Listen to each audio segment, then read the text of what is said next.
Welcome to the Disciples of the Watch podcast with your hosts, Gene Vogel and Nate Matnich. Welcome, metal brothers and sisters, and thank you for joining the Disciples of the Watch. I hope you're ready for another track-by-track deep dive. In this episode, we're going to go track by track on Corrosion and Conformity's Good God, Bad Man. I'm Nate Matnich. And I'm Gene Vogel. Thank you for joining us. Nate, yeah, this is one that we've had to postpone a couple of times, or at least once. But it's kind of nice because you get to live with the album a little longer. I don't know if you're like me. I like to dive into it right away and then kind of separate from it. I mean, but then again, there are times where albums just lock you in. You know, probably even more so you than me, to where you just got to keep spinning that thing. And I've had it too. You know, I think the last one I can think of that really captured me, other than, dang it, the one band that I'm blanking on, they're brand new. And I just listened to their vinyl the other day and I was like, God, I really got to check these guys out or listen to this more. But previous to that would be the Whiny Dogs' first album. When that CD came out, and I just kept spinning that thing on repeat. And there's probably been a couple other ones that maybe captured my attention, but we're inundated so much. You know, we've been doing this since 2014. We're inundated so much with so much new music and so much stuff that we're interested in that sometimes you listen to a CD and then you're on to the next one, but you always mean to circle back. So it's nice when we do these track by tracks because it forces us to circle back and then really digest an album. So I feel like I've grown stronger with this album from the release date when I purchased it up until today. How are you feeling? This one grabbed me really strongly immediately, and it's absolutely my favorite record of 2026 so far through August here. Nothing that's come out this year has even come close to me. It's how much I love this album. Does it feel like a low bar? What do you mean? A low bar has been set on what's coming out in 2026. Or am I just not thinking of some good stuff that's come out? I don't know. I mean, like, there's been a new Mayhem, there's been Dark Throne, there's been some good albums, but this one is really special. You forgot Megadeth. I don't even know if that'll be in my top 10. Oh, yeah. There's some other good stuff still coming out this year, or bands that are coming out that I'm interested in. So I think that's true. If when we do a top 10, I'll be curious. But this one, and just for the record, I'm not a fan of Corrosion and Conformity. Like, I don't have like a big history of loving these guys or anything like that. So this album, like, I don't even know I didn't have any high hopes for it. But I'll tell you what, I loved it so much that I immediately went and listened to the album that came out just before this. Like, are they on a run and I missed something? No. No, they're not on a run. Yeah, what was the one before this? Was just a magical album for them. I don't know. What's the one before this? I'm blanking on it. It wasn't that Crown one, was it? Yeah, No Crown, No King. No Crowns, No Kings. Yeah, I remember that one being a little lackluster. But I do need to revisit it, of course. And with us talking about with our planning to do our worst to best, that's going to force the issue where I need to really dedicate some time to that album. Yeah, I'm curious how the worst to best is going to shake out for me. I've already started. I've done, this album, and then I've ranked all the way up through Wise Blood. And, likely just throwing it out there now, Deliverance and this album are at the top of the list, and the rest of them are, I don't know, not that important to me. And people rave about Wise Blood, and that one, I don't know, Deliverance and this one, and Deliverance it was a 14-track album, just like this album is a 14-track album, and there's no filler, in my opinion. I'm excited about this one. Yeah, I've been looking forward to talking about it. Just to have a band surprise me like this is pretty amazing, especially a band that's been around for a long time. But then, Testament came out with some killer albums late career. Overkill has continued to do the same. Absolutely. We've talked about those over and over and over, but it's just like these bands they've been around a long time and they're still finding fresh inspiration that gives them a fresh sound. And that's how I feel about this one. And there's some surprisers on this album to me that wouldn't be what I would expect to come from Corrosion and Conformity, honestly. Some of the heavier stuff that's on here. Huh. So. Well, fabulous. Suppose we should just get right into it. I think we're kind of caught up on this. And now you got me kind of wondering, like, what do we got coming out again this year? I know there's a few others. One of them off the top of my mind is the new Anthrax. Did you listen to the new track by chance? I don't think so. Well, is it for the kids or whatever? No, Everybody's Got a Plan or something like that. No, I haven't. It's, and they, it's to take it from that. Or was it Mike Tyson? I think his his comment was, everybody's got a plan until they get punched in the face. And then it's just what you can react to. And that's the basis of the song, you know. So immediately Joey goes right into that. And I don't know, at first listen, I was like, I'm not sure about this. Actually, I think I checked out about a quarter of the way into the song, and then I hit the eject button. But I listened to it more over the weekend just to see if I wanted to bring it to the radio show, because I had my session yesterday, or this morning, I mean. So I was like, am I going to bring this to the show or not? And I listened to it again. I'm like, okay, it's not as bad as I thought, but it's also not as good as the previous track that they just released. So I'm not holding out real high hopes on it. It feels like a continuation of like the last 3 albums. Same thing like Megadeth has been doing, same thing Metallica's been doing. It's just cookie cutter, stamp it out, keep the process going, keep out there, you know, make sales with your fan base. I don't know if you're really going to draw new fans by just repeating the same process that you've been doing for the past however many years. Yeah, I'm not overly excited about the Anthrax. I'll definitely check it out, and I hope that I'm surprised. I hope I'm like, wow, this is fucking great, but I haven't really cared for their last couple albums. I know people have been in love because Joey's back, and that was exciting to me as well, but the albums just are radio albums, in my opinion. They're not. They're just, their ship has sailed, probably. Well, and that's the thing, is they're not alone in the big four of having that type of vibe going. You know, Metallica's albums have been subpar since the Black Album, you know, in my opinion. And I'm glad they challenged themselves. You know, I wasn't interested in Load and Reload, but they gained a bunch of new fans, and they weren't like horrible albums, or they weren't cookie cutter, and that was a good idea. They needed to pivot away from what they did in the Black Album, because if they had tried to compete with the Black Album and they missed the mark, well, now you're a failure. So don't even try. Just cut your hair, put on the eye makeup, get some cigars, and then become a whole new band. And that's what they did. And they've been playing catch up ever since. They haven't really released a solid album since the Black Album, and that's one some of us are just tired of fucking hearing. Yeah, I didn't like it when it came out, but then I wasn't stoked about Injustice for All when it first came out either, but it did quickly grow on me, whereas the Black Album did not quickly grow on me or ever grow on me. So there's some decent songs on there for sure, but yeah, it's I don't know. Yeah, I don't know. I'd have to be really surprised for those guys, you know, to come out with something really cool. Slayer, you know, they ended on a high note. Agreed. Yeah. So. That was kind of a grower album, because I think at first, at least I was reserved on it. And then when we went to go do our worst to best on it, I was like, I like this album more than I remember. And it surprised me. It was a grower for me too, but it was flat out heavy. No matter what, that was no disputing. They did not lighten their load in any way. They should have done an acoustic track to wrap the album up and just put out some sort of tribute to Jeff or something. Yeah. Just to really fuck with everybody. He'd love it. Yeah, be rolling in his grave. Yeah, no shit. But yeah, this album, that's, you know, when you're talking about the bands that are still putting out quality or challenging themselves or whatever it is they're doing, I don't know if they go back and listen to the old catalog. Or, you know, Pepper, obviously, he's got different projects. You know, I don't know if anybody else in the band does. I'm not real tight with the band.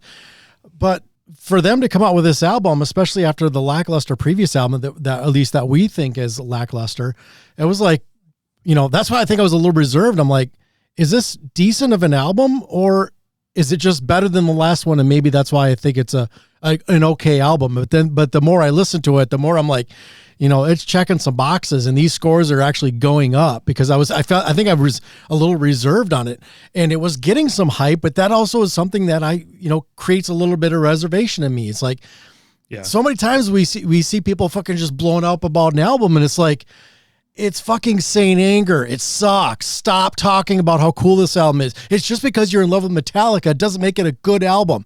It's going to sit at the back of your fucking collection, and it's going to gather dust because you're not going to fucking play it unless you go through a discography and decide, well, I got to fucking blow the dust off of that one so I can listen to it again. And then you're going to realize why you don't listen to it anymore. And then it's going to sit at the back of your collection again. Well, I'll tell you, as awesome as this album is, it's got me really excited for the new Down album, if that ever comes out, because I don't know if Pepper is on a fucking streak here. I don't know. Like I said, this is like, I don't know, lightning in a bottle or whatever they call that. It's like they really captured something on this album.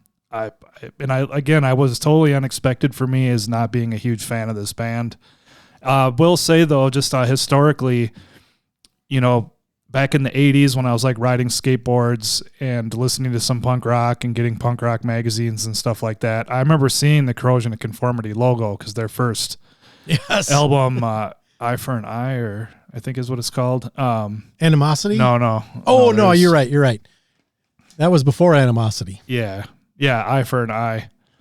They were a punk band. Yes. And I never listened to them because, we grew up in Burnsville, a suburb of Minneapolis. Which From the streets, bitch! Yeah, we didn't have we found some cool stuff in the record store, but it wasn't as readily available being out in the suburbs as you might get maybe even living downtown or whatever. But my point is, I always knew their logo, that's I knew about the logo long before I ever knew about the band. And I actually didn't really start listening to them until Deliverance and stuff was on the radio. And then some years later, I started going back and checking out Blind and Animosity. I did see Iron Maiden and Testament at the Roy Wilkins Auditorium back in the early 90s, and Corrosion and Conformity opened. And it was during that Blind album. Because I remember they had a song called Vote with a Bullet, and they had stickers they were passing out at that show that said Vote with a Bullet on it.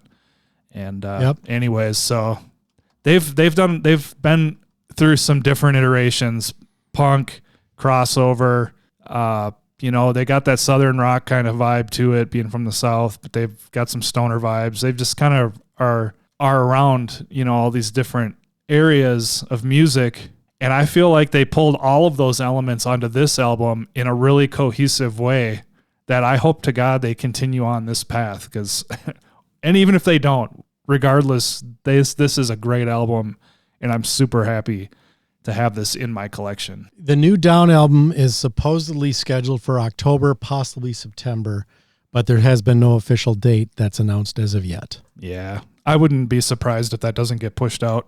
I started looking on Wikipedia's, you can type in 2026 year in heavy music, and they'll have all the, well, not all, but they'll have a lot of the heavy releases that were out and then the ones that are anticipated. Yep. So I've been kind of going through that a little bit, looking at what's in the future, and I don't remember seeing Down in there actually, but yeah, I hope that does come out this year. I'm really looking forward to that album. As am I, big time. It's funny you mentioned that logo. It's almost, and it's not to this level, but it's reminiscent to me of the Motorhead, and you think of those bands that sold more shirts than they did CDs. And it's that fucking logo for Corrosion of Conformity that you're talking about. It was everywhere, but nobody listened to the fucking band, it seemed like. Yeah, nobody I knew did. But yeah, I saw the stickers on people's skateboards. I had one on mine. I remember seeing it in the fanzines, all that stuff. So, and actually it's a good punk album. I enjoy it. So nice. But yeah, let's get into some of the details here. This album came out on April 3rd of 2026. It's considered stoner rock and southern metal. I guess that does kind of capture a good chunk of it. It's a little over an hour, 66 minutes and 46 seconds. So this is a double album. It's 14 tracks on it. It's on Nuclear Blast. And this was produced by Warren Riker. This is the first time they worked with a different producer since 1987's EP Technocracy. And that was, so they were working with John Custer from that EP all the way up until this album. Damn. I don't know. Maybe, they got a different drummer, Stanton Moore, who also played on In the Arms of God, which was a Corrosion and Conformity album in 2005. And they got Bobby Landgraf on bass, who plays in Down. And I just wonder if the new producer and some of the new musicians gave them a fresh, if that all contributed to this fresh vibe of this album, Yeah, definitely. I think you gotta sometimes shake things up and make those changes or whatever, and nothing wrong with that. You find the right formula. I mean, sometimes you shoot yourself in the foot. There's some bands who've done that have had a great track record with the producer, and then they're like, okay, well, we don't need you anymore, or we want to try something different. And then they get in the studio and they release whatever came after Hysteria for Def Leppard. Actually, that may have been the same producer for all I know. Mutt Lang was it? I think. But at any rate, yeah, it's, sometimes it can work in your favor. In this case, actually, I think in this case, it really captured more of, I don't know, it just feels like, and I got to really dig into the other stuff, but this feels like it really captured a vibe that I think the band has been going on for a long time. And I think that maybe on this album, they fucking stuck the landing. Yeah, that's a good way to describe it. Because as I've been ranking the albums, I was noticing there's a lot of trying to find a sound to me in their albums. And yeah, Deliverance, they hit it. And I feel like on this one, they hit it. Whatever they were trying to do, like all came together on Deliverance.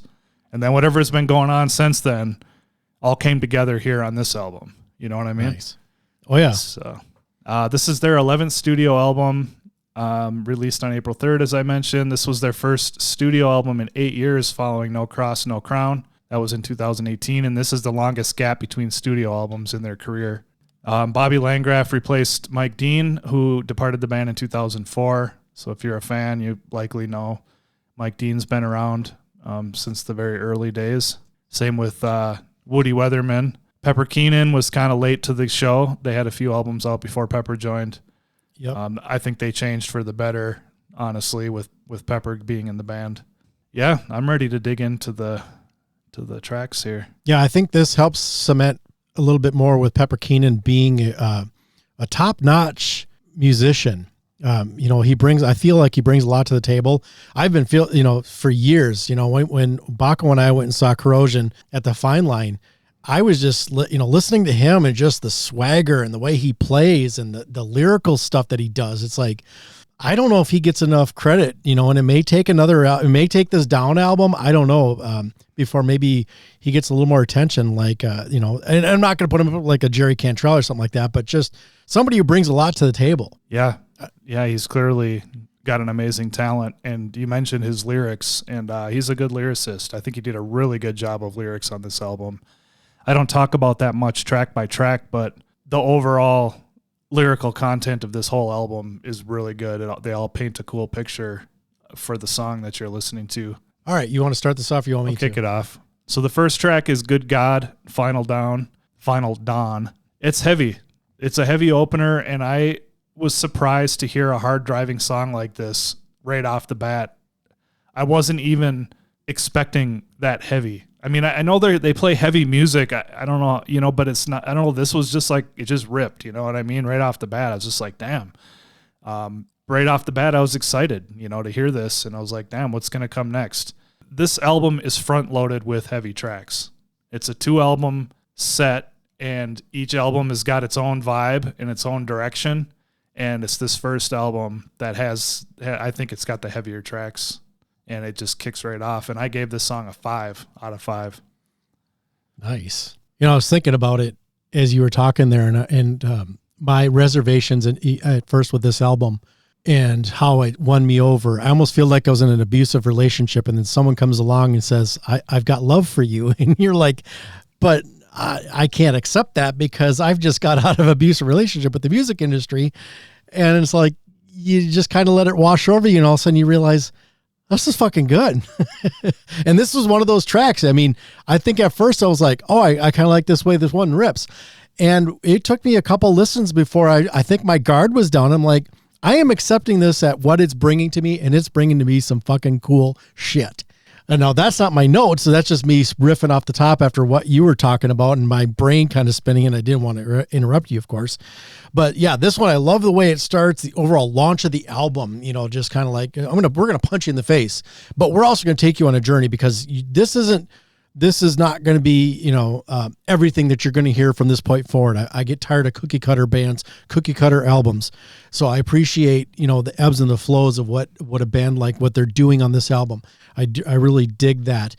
But sometimes you don't need that. If you're like talking about a thrash album, I don't need you to come up with a ballad. I mean, if it's a good ballad, then fuck yeah, I'll take that too. But I just, they come out and just basically want to punch you in the mouth. And then go, okay, now you're on a journey. Hang on. You've got 14 tracks with one, musical dirge for a minute and something. So 13 real tracks. Yeah. But it felt like a good way to launch. Yeah, now that I've got your attention. Yeah. Now that I got you by the back of your shorts, hang on. I feel like I kind of pulled back a little bit with the lyrics, but when that chorus comes in, I was just like, oh baby, hell yes.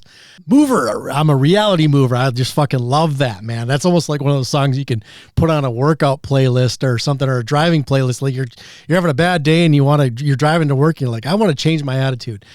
Fucking, I'm a mover, baby. Let's fucking go. I gave this 4.5, so we are almost even up on that one. Yeah, I want to mention too, I was reading just a little bit about like the inspiration for this album and to just kind of see what was out there. They were listening to classic albums on vinyl in between recording takes to kind of give them that old school loose vibe. And so when you'd said like, bands being cookie cutter, there is nothing cookie cutter about any part of this whole entire album. And it does have it's not overly produced. It just has that old school, yes, like they all just got in a room and recorded together type of feeling to it. And I am so fucking sick of overproduced music. And that's part of the problem with like Megadeth. And I guarantee you it's going to be part of the problem with Anthrax and some of these other bands. Just like, you've produced the humanness right out of this. It's not even that cool because of it. So the fact that these guys were trying to capture that vibe, and then they did capture it on every track, in my opinion, is just nothing short of amazing. It's funny you mentioned that with the Anthrax one, because as soon as you said that, something clicked for me. I'm like, it's almost like modern day musicians are trying to become what AI is going to do, is they're going to take the human element out of it. And it's like, when you listen to those old, like Zeppelin, when they're playing, what is it? Oh, I Can't Quit You, Babe, or something like that shit. No, it's something else. But you can hear the fucking drum pedal, the squeak of the drum pedal. The squeak of his drum pedal, yeah. And but it fucking adds to the song, man. It gives you a little more atmosphere to what's fucking going on. And I'm so glad Jimmy Page did not edit that shit out or did not say, you know what, we're going to go in and do a retake of something, or no, just fucking let that shit live. Even Scott Ian himself, when they're talking about when they're recording the Sound of White Noise, and they're playing that one song is and he went to stop on that last note, and there was like a squelch that came out of it, like whoop, and they left it in there. And he's like, I couldn't replicate that if I tried. And I was like, that's the fucking human element. That's what you guys need to get back to. And you're not doing that. You're just kind of keeping it baseline. Fuck, we're paving the road for AI to take over music with doing shit like that. Yeah, or you hear about stories like Sepultura's Schizophrenia, and Max says our guitars were out of tune. Like, back I wouldn't listen to that and think, oh my god, these guitars are out of tune, but it's a really cool vibe though. You know what I mean? Because there's something that's not perfect, or look at Megadeth. Okay, so they did Rust in Peace, which is a masterpiece. And then they did Countdown to Extinction, and Dave said that they really produced that one. They were all playing their guitars through tuners, and like everything is pristine.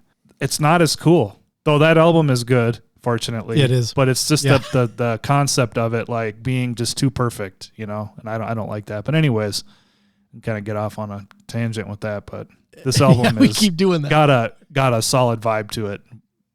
It's not overproduced at all. Yep, perfect production. Up next, You or Me. So I have in my notes, I have this one. Continuation of a jam started on track 1. I like the old school band noise at the beginning. You're talking about that human element. I wasn't even looking at that when you and I just went on that rant. And then I look at my notes, I'm like, we just fucking talked about that. So I don't need to beat that dead horse. The chorus on this, I feel like, is a classic fucking Corrosion and Conformity chorus. Remind me how much I like Pepper's approach on what he brings to singing wise. Not just the lyrics, not just the guitar and the way he plays it. I keep bringing up Jerry Cantrell, and I'm not going to compare the two, but it's another person who there's a swagger to the way they play, and it really, I do appreciate that. And I feel like Pepper brings that to Down as well. And that's another band I obviously appreciate, and his contributions to that band. The Strange Briggs bridge section on this one, kind of spacey, almost breaks the song up into 2 parts. And it kind of makes me think it's almost too bad they didn't call it You or Me, or maybe You/Me or something like that. Or, like Megadeth would do Holy Wars, Punishment Due, or Good Morning Black Friday, where there's like that slash between, because you're kind of getting 2 vibes in a song, but they're creating it as one piece. but still not a bad track at all. I gave it a 4 out of 5. Yep, I had the similar sentiments. It's a heavy track continuing from the first. It's definitely got some like Sabbath vibes to it. I rated this a 4. You mentioned kind of that spacey aspect to it that shows itself a lot in this album, and which makes it a great stoner album. You know, to be honest with you, the very first time I got the vinyl and sat down and listened to it, I was stoned, and I was just in that wide open headspace, and it fits the stoner rock or stoner metal genre to a T, in my opinion. Next up, Give Me Some More. I ranked this one a 4. This song features Al Jorgensen of Ministry, of course, and Monty Pittman, who played with Prong, Madonna, and Ministry. And surprisingly, this guy played on like 10 Madonna albums or something. He's like, there's like 10 of them he played on. So, and I don't know I never heard of the guy before I was doing research on this. But anyways, yeah, he's so him and Al, they're doing backup vocals, and it's a very aggressive song, and I think it's got a punk vibe and an industrial vibe, which is not surprising considering you've got some industrial musicians playing on it. Super aggressive, very catchy. I gave it a 4. Yeah, Monty, you never saw that video floating around of Madonna doing Walk, I think it was, or one of the Pantera songs, and that's because of Monty. Okay. Monty's a metal guy. I vaguely remember that, but I don't really pay much attention to Madonna, honestly. Well, yeah, nor do I, but not since the 80s. Her 90s weren't too bad either. Yeah, good old Monty. All right, for me, I don't have much notes on this one. I gave this a 3.5. Give me some more. From bleeding out from into the third track here. This one, it pulls back just a little bit. You know, we go from 4.5, so it's kind of narrowing down 4.5 to a 4. Now we're at a 3.5 for me. I love the shout out to Woody before the short lead. While not as strong as the other two, it's still enjoyable. There's definitely, it's not a detraction from what's going on. It's just something different that didn't quite click for me as the others. Take that, Madonna. I think it's got just as catchy of a chorus as the first song. Really? Yeah. Fucking got a stomping ass riff too. Whatever you just said, I didn't hear it. I pulled my cord out. Oh, nice. I just said it's got a stomping riff. Okay. Up next, we have The Handler. I like the turnaround riff on this one. It's kind of I don't know if it's a musical thing, maybe more so in regards to the blues, the turnaround. And I really like that on this track. It doesn't bring the song up to snuff, though, with the previous tracks or track. This one slid back for a little bit for me, kind of vanilla. But just like the predecessor, it does not kill the vibe of the whole of the album. I like the position of the track and the play order. It kind of cleanses the palette for more of what's to come for me. Man, okay, so this song and the next 2 songs are one side of the first album. And it is one of the most amazing 3 runs of songs that I can remember for a long time. These 3 tracks, the next 3 tracks are the ones I listen to the most on this album. I will just put on that side of the record sometimes just to hear these tracks. That's how much I love this little run here. And I gave The Handler a 5. It's a heavy stoner track. Right away, I thought this could be like a sleep tune or, I don't know, something like those guys. You know, I wouldn't expect this type of a heavy track from Corrosion. Again, you know, I wasn't expecting this type of a song to come from this band. The vocals kind of got a schizo type vocal delivery. I think this is a masterpiece. I fucking love this song. I give it a 5. Wow. All right, so the next track then is Bedouin's Hand. This is a instrumental. It's atmospheric, and I think it bridges the heaviness of The Handler into the next track, which is my favorite track on the whole entire album. And, you know, I don't have much to say other than it's just got this really cool atmospheric vibe to it, and it's a great lead in to the next song. I gave it a 5. As I said, this run of songs is fucking awesome. If I were a betting man, I know I'd put money down on what I think your next score is going to be. Yeah. Spoiler alert. I'm not going to go there. Bedouin Hand. Yeah, instrumental. Here's a track that starts off. It gets the imagination going, and it keeps going like this. It's dreamy. That's the only word that it comes to mind for me, and the lead is cool. This one I gave 3.5, so now we're climbing back up a little bit here with with the Bedouin's Hand. And then it's a proper instrumental too, because it's 3:21. It's not like at 30 seconds or a minute of stuff going on, and then they're counted as a track. It's like, fuck, if it's an intro, just call it an intro. Put it at the beginning. Bedouin's Hand / Run for Your Life or something like that. But they don't do that here. But again, they don't have to, because it is a proper actual musical track. It's not a small dirge. It's not a skit or anything like that. Would you rank this one at? I give it a 3.5. 3.5. Yep. So we're up from 3 from the previous track. So finishing out the Nate run of the 3 tracks he loves the most, this is Run for Your Life. And at first, I don't know if you're catching this, Nate, but every time I hear this goddamn track, I keep thinking of Summer Breeze. I did not think of that. Da da da da da da da da. It's not exactly there, but every time I hear it, I'm reminiscent of Summer Breeze, and it's not a problem because I do like Summer Breeze, and I love the Typo Negative cover of Summer Breeze. Yep. So I'm not throwing shade at all. I do enjoy that track. It's not the same, but just similar is what I'm pointing out here. A little more laid back of a track and a cool end to the album side, or the Good God section of Good God, Baad Man, which they intended as a double album, and they did that. Of course, you get the CD, it's all on one, but the cool art, that's part of it. Actually, I put this in my wish list on Amazon as a reminder, like someday I might want to buy this on vinyl, because I got the CD, but I think it's kind of earned its place climbing up, spoiler alert, for me, that where it's like, you know what, this wouldn't be too bad to spend on the record player either. So this might be a double purchase for me. I know I'm throwing a little bit of cart before the horse because we're not to the end, but there it is. I threw it out there. Let's see. What else do I got in this one? A little more, like I said, a little more laid back because of that. Yeah. There's something about the riffing on this one that makes me think of the band wearing some of their influences on their sleeve. Like they're taking some of that in, but they're also not bastardizing what's there. It's almost like they kind of got in a room and they took like we got a little bit of a Sabbath vibe, and we got a little bit of throwing some other bands in here, but it's still distinctively Corrosion. So I'm not saying they're stealing or borrowing from anybody. It's just I almost feel like there's a little bit of that in the blood when they wrote this track. Like maybe they had just gotten done listening to some banger albums or banger songs, and then they go and write this song, and it's like there's just something that oozes a little bit in there for me on that. This one actually grew on me because I think I liked it at first, and then it kind of popped up a half a notch, and then it popped up again as I was going to do my notes. It's a long song, but it doesn't feel like that, and I love those type of songs because there's sometimes where you're just in a groove and you look at the playing what's left on the track.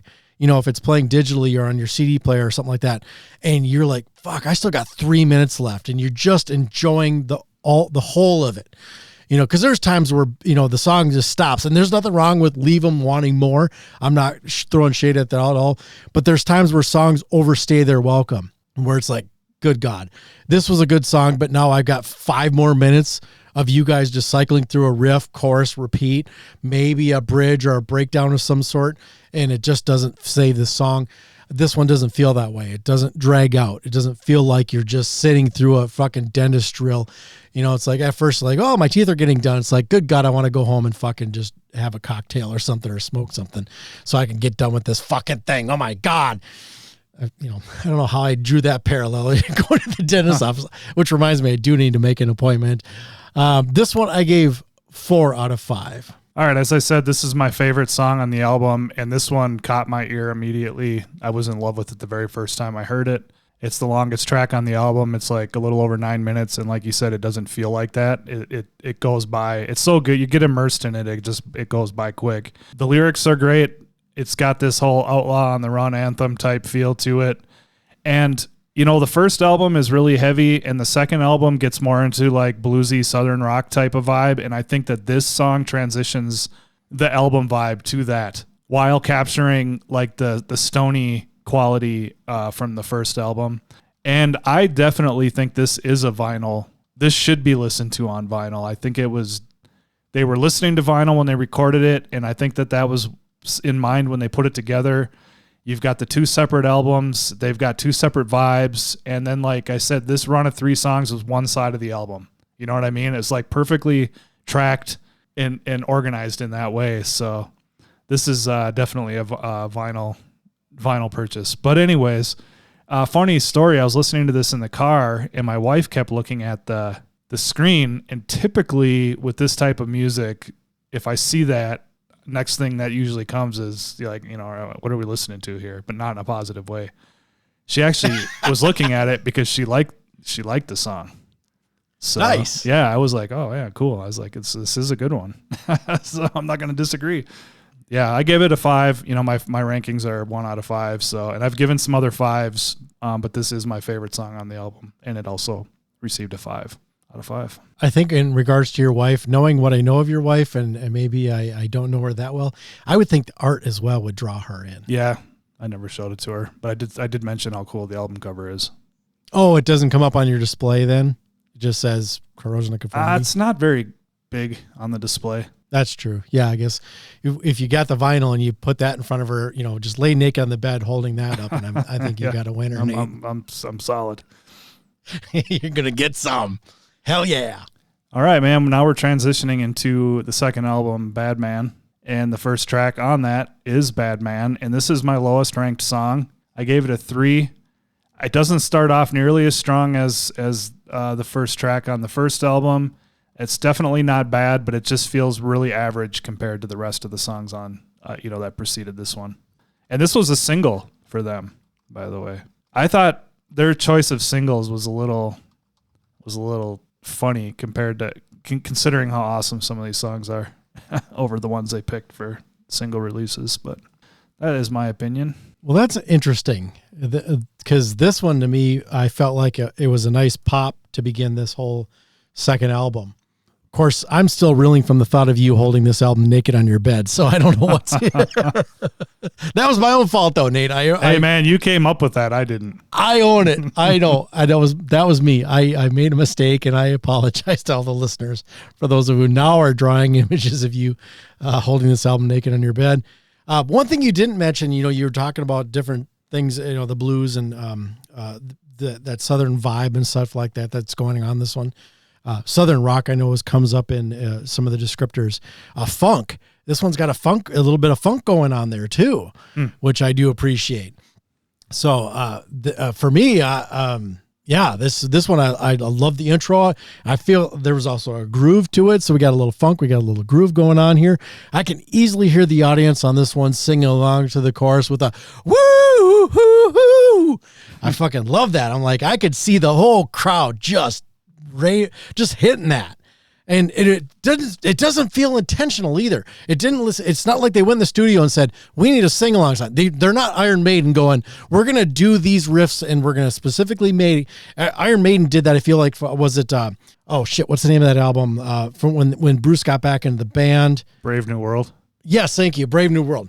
It feels like everything after that album they have at least 1 or 2 tracks on an album where they're trying to come up with songs that will make the crowd sing along type of thing. And I'm sure it works fucking awesome in like South America and stuff like that, because they love singing along, and there's nothing wrong with that.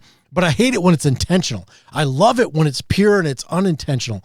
And they've done that in the past. Don't get me wrong. I'm not throwing complete shade at Maiden. It just feels like they're forcing the issue now.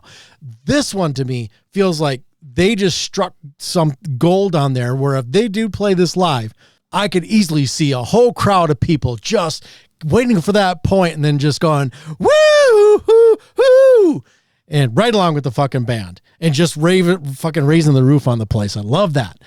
Groovy as hell, like I said. And I guess that's all my notes on this one. This one actually, it really pops things back up for me.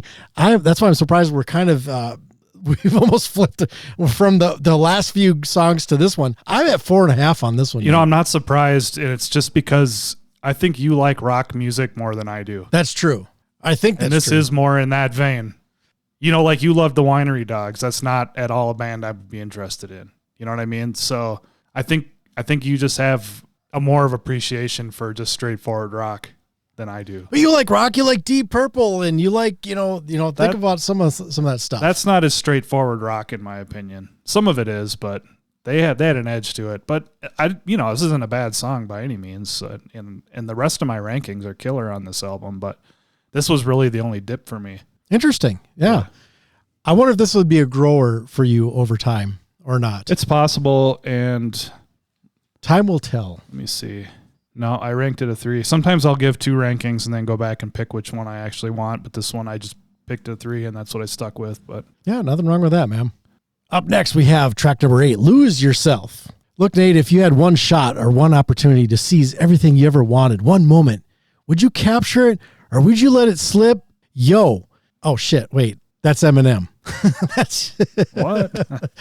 This isn't Eminem. I'm sorry. I lost myself on that one. I lost myself. Lose Yourself. That's the name of the track. And this is Corrosion Conformity.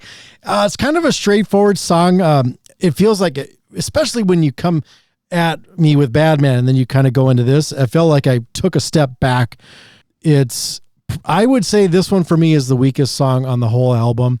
I give it a 3, but again, it is absolutely not a deal breaker. That's why this one for me started as a CD purchase, and I could easily see this spending the extra money, get the vinyl, and then I could put it in my car or I could put it in my record player, and I've got whatever mood I'm ready for, or if I'm on a road trip, I got the CD, whatever, I'm set. So I'm not throwing shade at the song as far as like, this is a deal breaker, or this is the one track I want to pick the needle up or hit skip.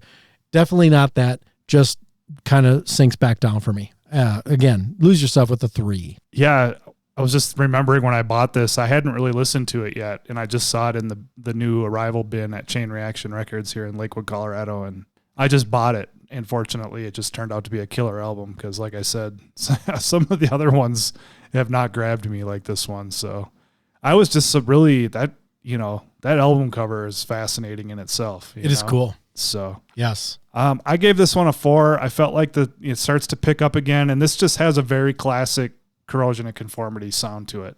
This, when I hear it, I'm like, yeah, this is what CoC sounds like. So I don't have much more to say to it than that. It's just like a good Corrosion and Conformity standard. Yeah, nice. Nothing wrong with that. Next up, we have Mandras Sonos. It's an atmospheric interlude. This is another instrumental. This one's much shorter than Bedouin's Hand. I still gave it a 4. I think, it's a cool transition. However, the song it transitions to isn't mellow or anything by any means. Yeah. But I don't know. It just fits in the flow. It fits in the flow really well. There's not a single moment on this album that doesn't feel like it doesn't belong exactly where it's at. I gave it a 4. I didn't actually rate this one, Nate. These little musical dirges that don't really do much other than, try to set maybe a foundation. But like you said, it's not really setting you up for the next song because it's I don't know if it's supposed to be an ender for Lose Yourself or something like that. If I guess if I gunned ahead and you said, well, you got to give a rating, I'll say a 3. I don't have these influence my overall ratings on it unless we become, abusive where it's like, can you just give me 3 songs without having to put in a skit or something like that, unless that's the vibe, but yeah. So this one doesn't detract from the album for me at all. It's just, I usually tend not to rate these, but again, gun to head 3, which begs the question, Nate, why are you putting a gun to my head? I mean, I thought we were brothers, man. What's up with this? Hey man, you put that own gun to your head. That's true. Don't make me shoot myself. It was because of that image you came up with earlier. Yeah, I gotta clear my brain from clear that. the palate Permanently. Oh my goodness. Oh man, here we go. Track number 10, Asleep on the Killing Floor. This song, I don't have a whole lot of notes for it. This song is a banger. It was one of my early tracks that was my favorite, and it's still right up there as one of my favorites from this album. It has great energy throughout, great riffing, great lyrics, love the vibe, and I just love that. Wake the fuck up! Boom. 5 out of 5. I gave this a 4. I think it's another classic CoC sounding track. Yes. Like you hear it and you're like, yeah, this is what I would expect to hear from this band. In a good way. This was also one of the singles they released from the album, and this one is definitely solid. I gave it a 4. And then the album continues on again with another run of 4 just fucking killer tracks. I mean, I don't know, just talking about it, I'm just still like, I've listened to this so many times and I'm just still blown away by how awesome this album is. I can't get over it, man. But number 11, we got Handcuff County. And my very first note, when we were going to do the track by track and I was listening to it with some intent to make some comments, I put, this is a ZZ Top song. Oh, really? This totally has like a ZZ Top vibe to it. Big time. Oh, now I got to go back and listen to it with that mindset. It's very bluesy lyrics. It's very catchy riffs and vocals. This is one that I keep wanting to go back to because they caught hooks on it, man. I don't know. A lot of these songs have a lot of hooks. In fact, I have a note as my cleanup notes, but I'm going to say it now, is that this album's got more hooks than a tackle box. Nice. That's very interesting because I had a different take on this, but I really want to go back and kind of put my ZZ Top hat on because I love Billy Gibbons. I love Dusty Hill. I love Frank Beard. I think they're a solid fucking band. And Billy Gibbons, obviously you cannot say he's underrated because I think everybody really appreciates what he brings as far as the lyrics he writes, the way he sings, and especially his guitar playing. So I'm really curious to kind of put on that hat. And I didn't catch it though, Nate. So maybe I got to re-educate. Even the lyrics, the way he sings it, the music, I'm like, this is a fucking ZZ Top homage song right here. Oh, damn. All right, well, this one's, it's a little more laid back. The odds are lead on this. The odds are lead. Oh my goodness. Sorry, it's been a rough weekend. The leads are odd on this one for me. This one I feel like is actually my weakest track on the album. It's not an album killer. Again, I'm not going to claim it as an album killer. It's still enjoyable as part of the whole. But my ranking here is a 3. Is going to come with an asterisk because maybe I need to hear it with the proper ears and think of it as like a ZZ Top homage. And Now, after we're done recording, I think I need to go upstairs and spin that one again because now I'm curious to kind of think about it in that fashion. So right now I'm going to leave it as a 3 and maybe cleanse my brain and see if maybe I wasn't hearing it with open ears. I thought for sure you would have picked up on that. I gave it a 5. I don't remember if I said my ranking, but I mean, I've been to London. I've been to France. Tell all them county girls they ain't got no chance. Yeah. I said, yeah.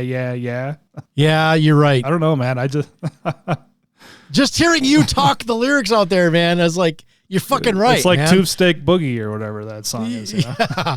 The Tube Snake Boogie. Yeah, it's definitely got a ZZ Top vibe on it. Well, let me know what you think after you re-listen to it now with that in mind. Just what you said there. I'm going to adjust my rating here. Where is it now? There it is. I'm going to at least bump it up half a point just for your efforts there. So 3.5. I'm going to bump up Handcuff County.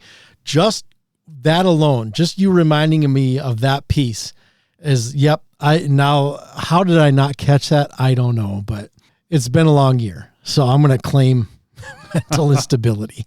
Yeah. Up next on track number 12, we have Swallowing the Anchor. I really love the intro lead section on this one. It really harkens back to me for some, to Leonard Skinner. It's got some Skinner vibes on there. Interesting choice of the use of the bleep there. And it's funny because Nate, I heard the bleep and I'm like, did I get an edited CD from fucking, I think at Amazon? I think I did pre-order on Amazon. And I messaged you, and then a while later you were listening to the album and you're like, oh no, it's on the vinyl too, but it was something they did for fun just to throw the bleep in there. So it wasn't really technically edited, it's just those guys having fun. It's like, okay, I get it. They wanted to bleep out that specific word. Nothing wrong with that. I'm just glad it was their choice versus some sort of freaking stupid pressure.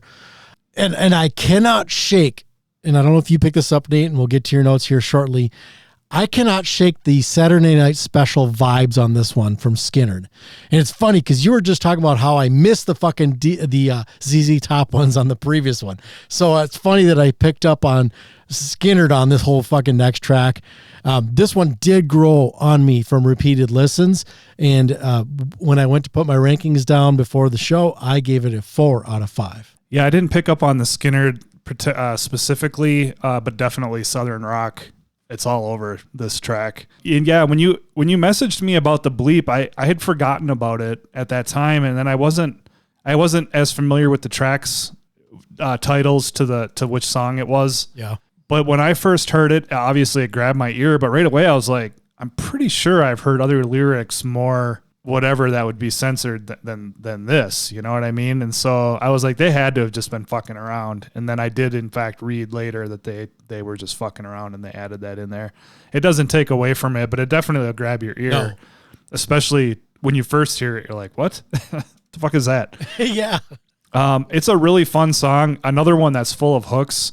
This one, when I was just first listening to it, like I was playing Zelda and, I was playing this and a number of these songs just kept grabbing my ear, and this was one too. I was like, wow, this is a really fun song and it's really fucking catchy.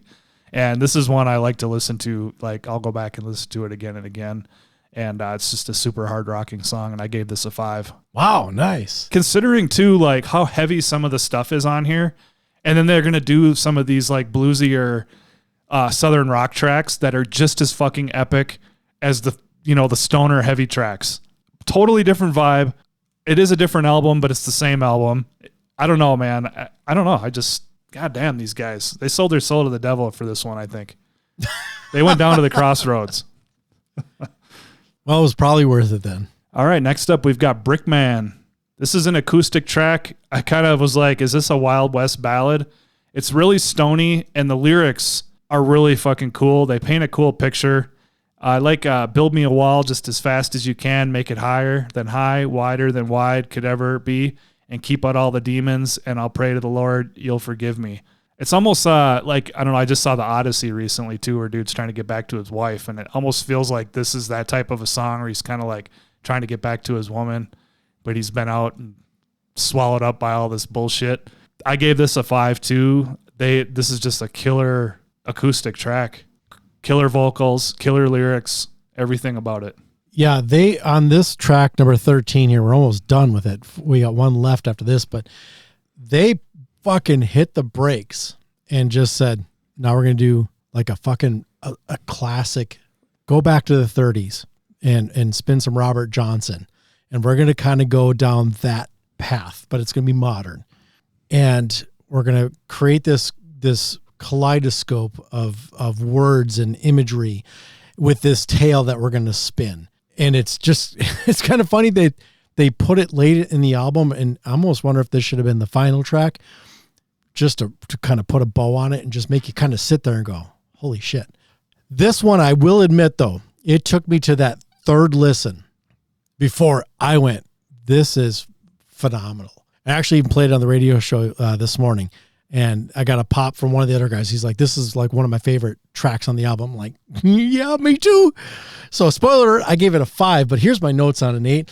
This, it's a whole new vibe being introduced, like I mentioned, and it's been slowly rising with the ranking, like I mentioned.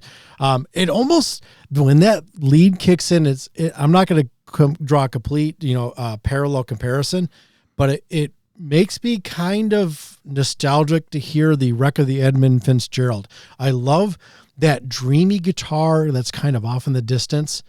And when that's just something that I would love to capture sometime. I don't know if the music I write would ever warrant something like that, but whenever I hear it and it's done right, and I think it's hard to do it wrong.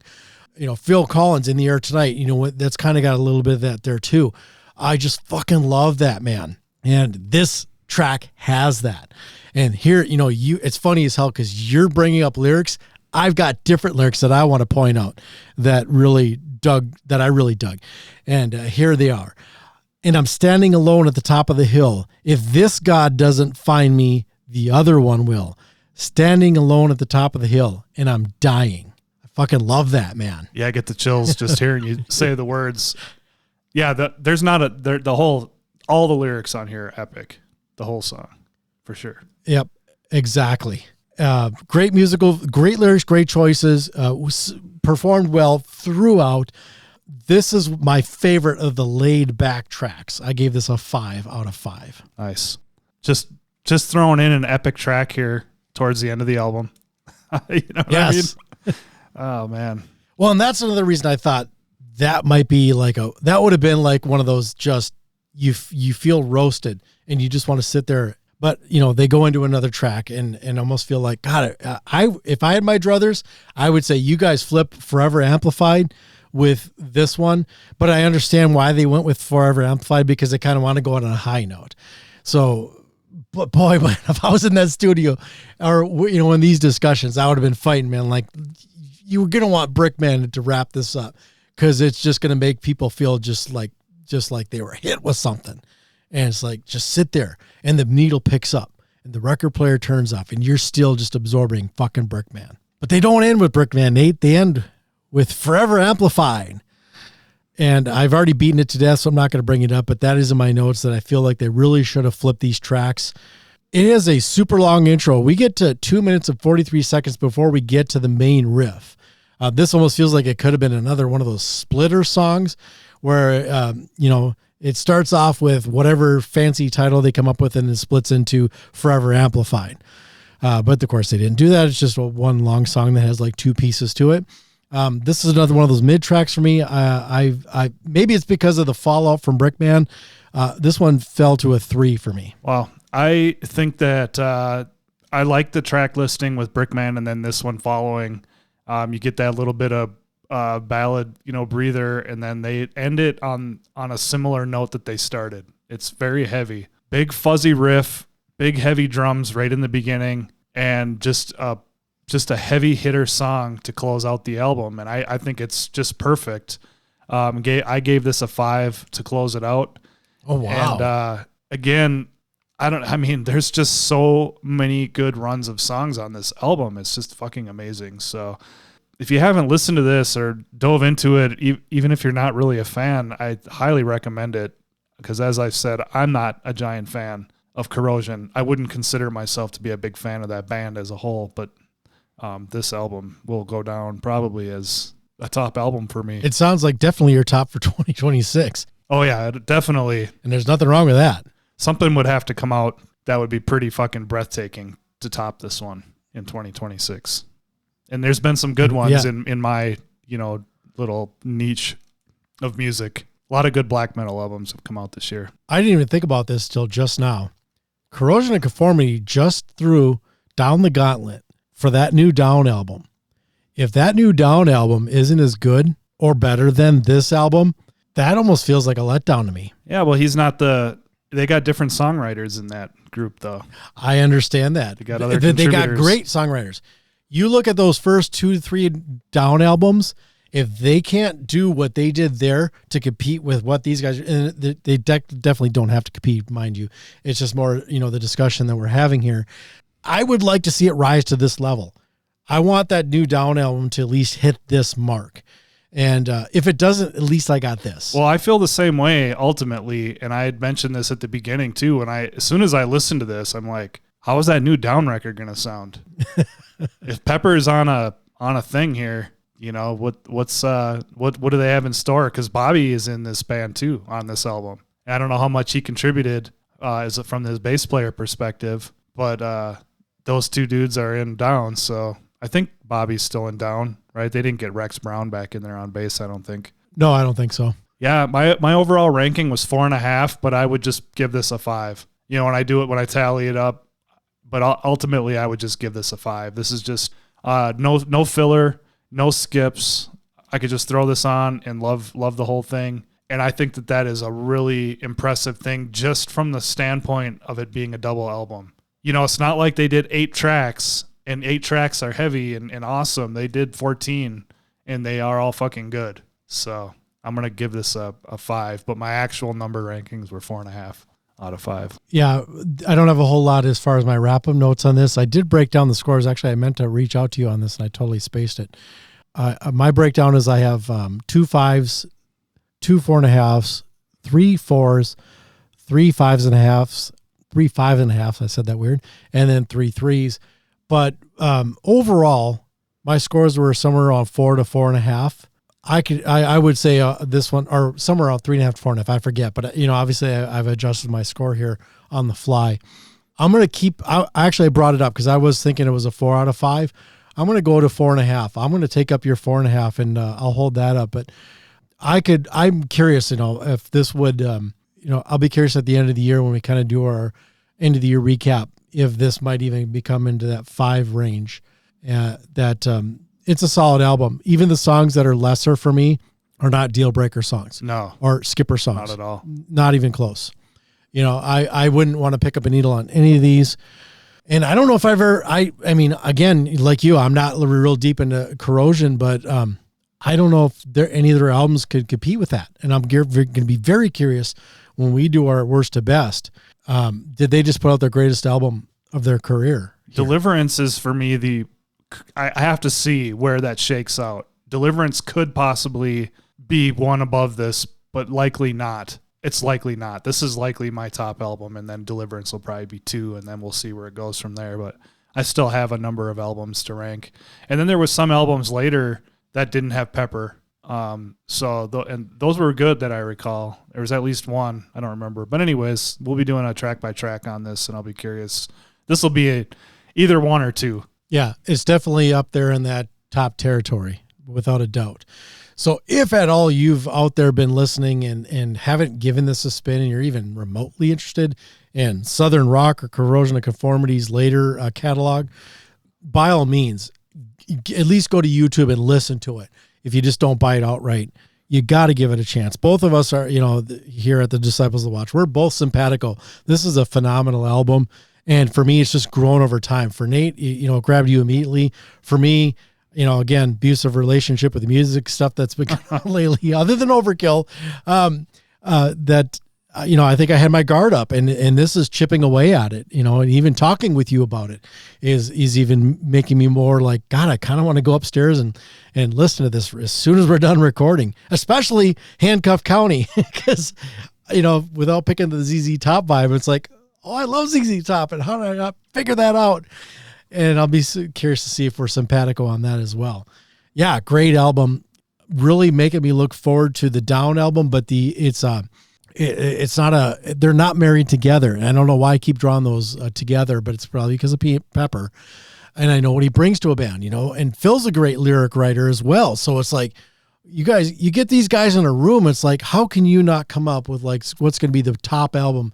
In my mind, it almost feels like these 2 albums are going to be duking it out for my personal top 5. But again, I haven't heard the whole Anthrax album, but I feel like the last release track is the weakest of the 3 that have been released. And the Do It For The Kids even wasn't even that spectacular. But it's again, that production and that energy, it sounds so AI-ish versus what we just talked about. That this is heads and shoulders above everything, all the 3 singles that Anthrax has released so far. Yeah, so there's punk elements, doom, rock, stoner rock, southern rock, all present on this album. Funk, which you pointed out, and I missed that, and I'm a funk fan. Yes, you are. But all of this stuff is on here. It's all done through the lens of Corrosion and Conformity, and they just did an amazing job with all of this. Like, they just put all this together in just such a killer album. And I agree. Like I said, right away, I was like, how is this going to influence the Down album? I'm sure Phil has taken note of this album. He's had to have. And he's an amazing songwriter. I'm a huge, fan of Phil Anselmo across the board, all of his side projects and all that stuff. There's some of their later albums have not been up to par with their early works. And so I would love to see them like really come out and fucking put a banger out. And then I would be fighting to see, is that my top or is this my top, But otherwise, yeah, for me, for this year so far, it's mostly just been black metal releases a lot that have been at the top of my list, and not really much mainstream stuff. But we still got a number of months, and there are some good albums coming out still this year, so I'm excited about it. But one more thing I want to say about this as a wrap up too is that Pepper's lyrics are very thought-provoking throughout. It doesn't just Agreed. straightforward always tell a tale. When you read it, you kind of get your own vibe of it. You know what I mean? So I really appreciate that, where it's thought-provoking, and the music is thought-provoking as well. So just, that combination, and the album cover ties it all into. So anyways, we go on and over and over about the same stuff. This is a nearly perfect album. But that's a good point. That's a good point. Is we have talked about it off and on, that the album art, that's been a big thing through musical history ever since, records started getting pressed, and then, music became more popular and more accessible. We've talked about some banger album covers, and I think this is a really cool album cover. And then you look at the new Anthrax one, it's like, well, it's curious and it's interesting, but I have a feeling it's like it's going to be kind of lost to the collection of what cooler Anthrax art that's been out there. But this one isn't going to suffer from that. Nah, I'm not at all excited about that album. So, but speaking of record covers, Obituary just reissued Cause of Death on vinyl. This is the first time in 30 years it's had an official reissue. And Wow. It had me reminiscing about buying their first album, Slowly We Rot, and seeing that album cover for the first time and just being like, holy fuck. And I kind of remember Chris, Jacobson, who had told me about that band, and I just randomly had remembered it. And then when I was in the record store, Northern Lights there in Burnsville back in the day, I saw it and I bought it. But that was that album cover that really grabbed me. And I was just reminiscing about that because I bought that reissue of Obituary's Cause of Death, which has also got a phenomenal record cover. But just back in the day, seeing that fucking dude just rotting on the side of the street there, it's just like, I don't know. And of course, Iron Maiden album covers, and yeah, there's been a lot. Sirith Ungol, I bought. They had some bangers. I bought. God, what the hell's that one from the 80s? I can't remember the name. But anyways, I bought that strictly on the album cover, and that's how I discovered that band. I'd never heard of them before or anything. So yeah, it was fun back in the day before you had the internet. You took a shot, but I actually took a shot on this album. So like I said, I was just flipping through the new bin, and I was wanting to buy some vinyl, and I'm like, this is such a cool record cover. I'm just going to buy it, and hopefully it's good. And goddamn, it's fucking awesome. Goddamn. And if you are if you do like to get high, this is an epic album to just put on stoned and just space out on it. Totally. God damn. So yeah, good news for Corrosion and Conformity is you came out with a banger album, and Overkill will not be putting out an album this year probably. So this could be a top album for me. We'll see though when it comes down to the end here at 2026. So Nate, we got to wrap up. We got to send everybody out with a song, and I see you have one picked. What did you pick and why? Well, I picked Run for Your Life. I don't know, I totally spaced out there. And I'm not stoned either, so let's make that clear. I picked Run for Your Life. That's, to me, is just the best song on here, which is hard to say because there's a lot of killer songs, but this would be the one that I think I'm most excited to hear every time I put this album on. I can't wait to get to this track. And Sometimes I just put that second side of that first album on and just listen to those three tracks, The Handler, Bedouin's Hand, and Run for Your Life. Sometimes I just throw that on just because I have to hear that run a track, those songs. Yeah, and you threw a lot of fives out here, so that's for this to be like your top one of the fives that you threw out. I'd be curious to see your breakdown on that. I wish I would have told you, like, what's your breakdown on your rankings? But yeah, I totally spaced it until I saw at the end of my notes that I did my breakdown. But I digress. End of the show. Running for your life is what we're going to run for your life. We're running to the end of the show, so we're going to run for your life. Send you off with that. Again, do yourself a favor, check out this album, and damn, I don't think there's anything else to say until next time, my friends. Stay heavy.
primer over hollow point tip, faintly humming as it did. I caught a glimpse of sun that reflected off the brass cartridge case as it passed through one of its warm slivers. And it was gone.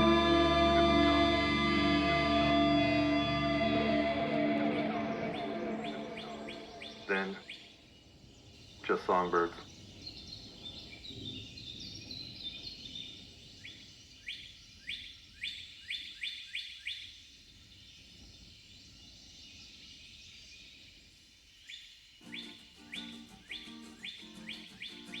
Thank you for listening to Disciples of the Watch. This episode was produced by Gene Vogel and Nathan Matnich. All music is property of the artist or the publisher. Please buy music and support the art we all love. Editing on this episode was done by Gene Vogel. Check out our website, dotwpod.com, for show notes, links, and more information on the show, as well as connections to social media. Don't forget to subscribe to the show using your preferred podcast application, or use our FeedBurner RSS feed listed on our website. Plug it into your browser or whatever app you're using, and then you will get all of the goodness moving forward. And you can also download the show as MP3 files from dotwpod.com. If you'd like to support the show, please click on the support us link at our website. As well, we have Patreon, so you can do a monthly contribution if you so desire, or purchase some of our merch from our website. Thank you for listening, friends, and stay heavy.